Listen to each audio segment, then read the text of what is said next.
গুৱাহাটী মহানগৰত এইবাৰ আপোনালোকে দেখিব পাব থাইলেণ্ডৰ ৱাক অৰুণ টেম্পল কিয়নো গীতানগৰ সাৰ্বজনীন দুৰ্গা পূজা সমিতিয়ে এইবাৰ চিন্তাধাৰাৰে তেওঁলোকে অনুষ্ঠিত কৰিছে সোণালী জয়ন্তী বৰ্ষ আৰু এই সোণালী জয়ন্তী বৰ্ষ উপলক্ষে তেওঁলোকে এনেদৰে নিৰ্মাণ কৰি ওলাইছে থাইলেণ্ডৰ ৱাক অৰুণ টেম্পল প্ৰায় 1 কোটি টকাৰে এই সোণালী জয়ন্তী বৰ্ষৰ তেওঁলোকে প্ৰস্তুতি প্ৰায় তুংগত দেখা পোৱা গৈছে বিষয়ববীয়াসকল ইতিমধ্যে উপস্থিত আছে যেহেতু তেওঁলোকে প্ৰত্যেক বছৰে বেলেগ বেলেগ চিন্তাধাৰাৰে তেওঁলোকে বিভিন্ন ধৰণৰ পৰিকল্পনাৰে তেওঁলোকে বিভিন্ন ধৰণৰ আৰ্হি নিৰ্মাণ কৰে ঠিক একেদৰে এই বছৰ তেওঁলোকে থাইলেণ্ডৰ যি ৱাক অৰুণ টেম্পল নিৰ্মাণ কৰিছে প্ৰায় 1 কোটি টকাৰ বাজেটেৰে তেওঁলোকে এই পূজাখন আয়োজন কৰিছে প্ৰথমে সাৰ্বজনীন দুৰ্গা পূজাৰ আগতীয়াকৈ শুভেচ্ছা জ্ঞাপন কৰিলোঁ আমাৰ তৰফৰ পৰাও আপোনালোক আটাইলৈকে আমাৰ শুভেচ্ছা থাকিল শাৰদীয় শুভেচ্ছা থাকিল আৰু যিসকল দৰ্শক ৰাইজে এই অনুষ্ঠানটো চাই আছে তেখেতসকললৈ আমাৰ তৰফৰ পৰা শুভেচ্ছা জনোৱাৰ লগতে আমাৰ এই ইয়েলৈ পূজাথলীলৈ তেখেতসকলক সাদৰেৰে আমাৰ নিমন্ত্ৰণ জনাইছোঁ প্ৰত্যেক বছৰে আপোনাৰ চিন্তাধাৰণে বেলেগ বেলেগ আপোনাৰ আৰ্হি নিৰ্মাণ কৰে যিহেতু এইবছৰ সোণালী জয়ন্তী বৰ্ষ এই সোণালী বৰ্ষৰ জৰিয়তে আপোনালোকৰ নতুনত্ব কি আনিছে চাওক পূজাখনত নতুনত্ব একো নাথাকে মানে আধ্যাত্মিক দিশটোত আমি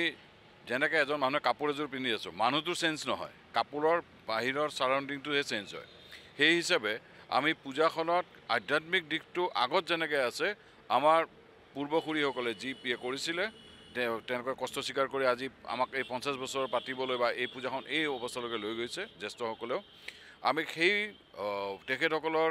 যি ধৰণে আধ্যাত্মিকতা ৰাখি পেলাই পূজাভাগ কৰিছিলে তেনেকৈ আমাৰ আধ্যাত্মিকতাত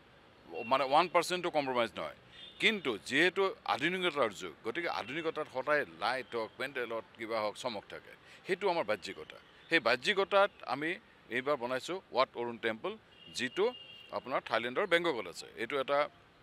খুব সুন্দৰ মন্দিৰ সেইটো মন্দিৰৰ আৰ্হিটো আমি বনাইছোঁ এইবাৰ আৰু গীতানগৰ বুলি ক'লে ইট ইজ ছামথিং ডিফাৰেণ্ট চ' সেই ছামথিং ডিফাৰেণ্টটো আমি মেইনটেইন কৰি এইবাৰ আমাৰ যথেষ্ট উচ্চ আৰু মানে এইটো মণ্ডপটো যথেষ্ট ব্যয়বহুল আমাৰ বাজেট এতিয়া আপোনালোকৰ মনত হ'ব পাৰে যে ইমান ব্যয়বহুল বাজেট কেনেকৈ কৰা যাব আমাৰ যিসকল দৰ্শনাৰ্থী আছে আমাৰ যিসকল শুভাকাংক্ষী আছে তেখেতসকল আজিৰ পৰা 3-4 বছৰ আগতে সোণালী জয়ন্তী বুলি তেওঁলোক উৎফুল্লিত হৈ আছে আৰু তেখেতসকলে কৈছিল যে আপোনালোকে একদম ধুনীয়াকৈ যাতে পালে দেই এই 50 বছৰটো তে এই 50 বছৰটো কৰিব যাওঁতে সকলোৱে একদম হাত উজান দিছে আমাৰ 1 কোটি টকাৰ বাজেটটো মানে আমি যিমান কষ্টসাধ্য বুলি ভাবিছিলোঁ যিসকলে প্ৰতিশ্ৰুতি দিছে ভগৱান দেৱী মাৰ কৃপাত সেই প্ৰতিশ্ৰুতি তেখেতসকলে ৰাখাৰ পথত গতিকে এতিয়া আমাৰ 1 কোটি টকা বাজেটটো ইমান মানে কষ্টকৰ হোৱা নাই এয়া হৈছে গীতানগৰ সাৰ্বজনীন দুৰ্গা পূজাৰ ব্যতিক্ৰমী চিন্তাধাৰা আন এগৰাকী বিষয়ববী আছে তেওঁৰ পৰা জানিব কিমান দিনকৈ অনুষ্ঠিত কৰিব এইবাৰ যিহেতু সোণালী জয়ন্তী বৰ্ষ আপোনালোকৰ আপোনালোক প্ৰথমেই আপোনাক ধন্যবাদ জনাইছোঁ লগতে আগন্তুক সোণালী জয়ন্তী বৰ্ষ উপলক্ষে আপোনাক শুভেচ্ছা জনাইছোঁ শাৰদীয় দুৰ্গোৎসৱৰ আমাৰ এইবাৰ আৰম্ভণি হ'ব যিদিনা মহালয়া হ'ব মহালয়া দিনাখনৰ পৰাই আৰম্ভ হ'ব মানে আমি দৰ্শনাৰ্থীৰ কাৰণে মুকলি কৰি দিম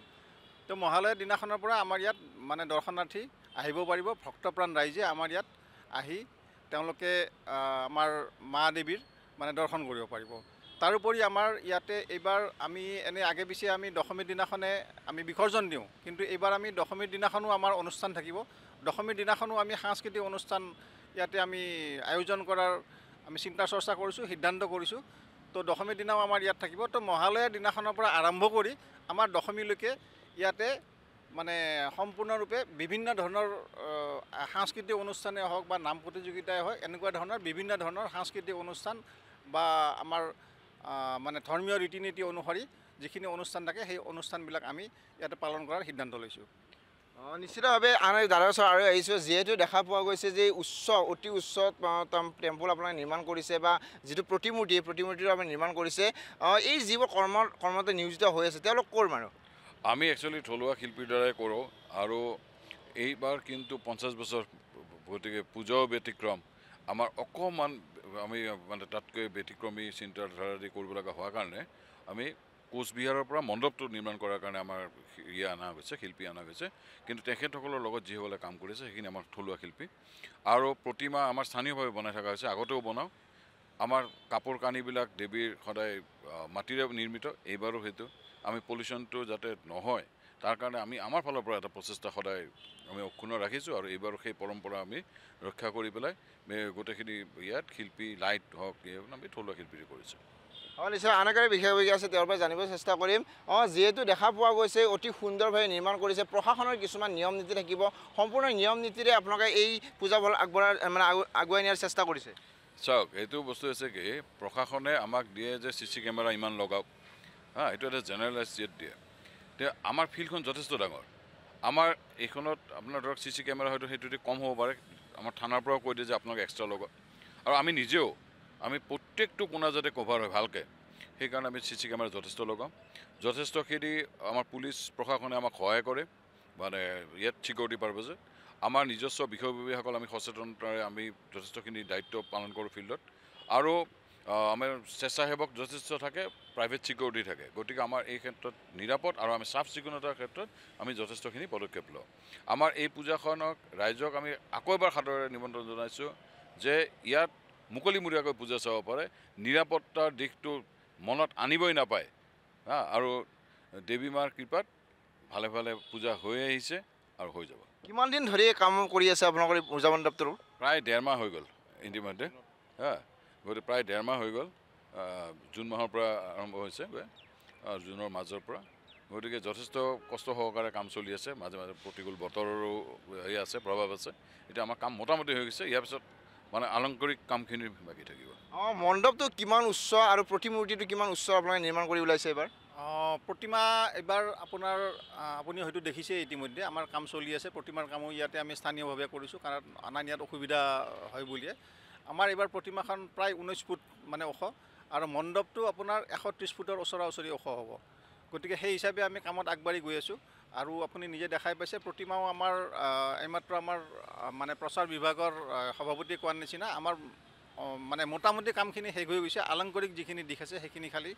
মানে আমাৰ বাকী আছে। নিশ্চিতভাৱে এয়াই হৈছে গীতানগৰৰ সৰ্বজনীন দুৰ্গা পূজাৰ ব্যতিক্ৰমী চিন্তাধাৰা। যিহেতু তেওঁলোকে প্ৰত্যেক বছৰে বিভিন্ন ধৰণৰ আৰ্হিৰে এই পূজাখন আয়োজন কৰি আহিছে, ঠিক এই বছৰৰ সোণালী জয়ন্তী বৰ্ষ উপলক্ষে তেওঁলোকে থাইলেণ্ডৰ ৱাক অৰুণ টেম্পল এই টেম্পল নিৰ্মাণ কৰিছে। প্ৰায় 1 কোটি টকা বাজেটেৰে এই পূজাখন তেওঁলোকে নিৰ্মাণ কৰিব ওলাইছে। বিভিন্ন ধৰণৰ যিবোৰ আলোকসজ্জাৰে সজ্জিত কৰি তুলিব, আৰু প্ৰত্যেকগৰাকী ব্যক্তিকে তেওঁলোকে অনুৰোধ জনাইছে যে পূজা মণ্ডপ চাব আহিব, কিয়নো এখন ব্যতিক্ৰমী পূজা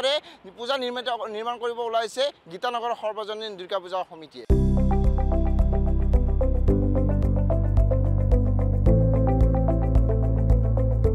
NB নিউজ, সহজ সৰল ভাষাত নৱভাৰতৰ কথা।